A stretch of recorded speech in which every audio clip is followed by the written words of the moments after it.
I've worked in the United States. I worked 3 years in Canada, but my entire life I've worked in the United States. I paid taxes, Social Security, all that good stuff, federal and state taxes. Okay, and when I finally need like a bailout, when my house got foreclosed on, I lost all my. I'm listed as homeless basically. I applied for the Dakota County My Community CDA assistance. There's a 5-year waiting list, and I still haven't heard anything back. Okay, so I don't understand how all these illegal immigrants are literally getting housing. I don't understand it. And I've lived here my entire life, and I can't get housing. I literally can't get approved for like an apartment. So that's why it frustrates, and there's a lot of people in my position that are on welfare or assistance, okay?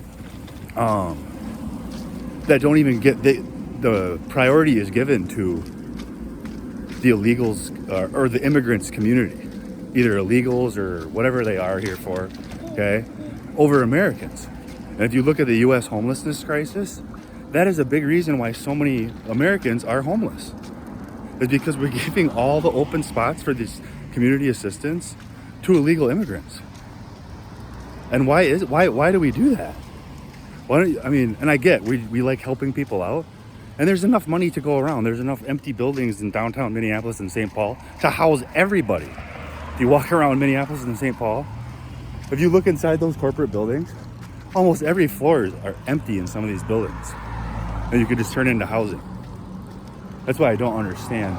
But it's frustrating being in a position like me and lots of other Americans who are struggling, okay, who work every day, and still can't get assistance from our Dakota County government.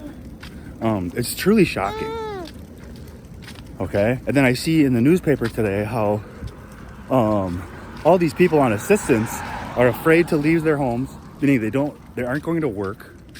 Okay, they aren't going to school, they aren't going to jobs. They're just collecting money somehow. So, and I don't think people realize how big the fraud is in Minnesota. And it's not just one community like the Somali community that's part of it.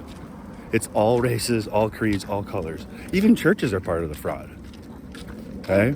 Like River Valley Church and Eagle Brook, they've been in on this fraud for a long time. That's how they've grown so quickly. Okay?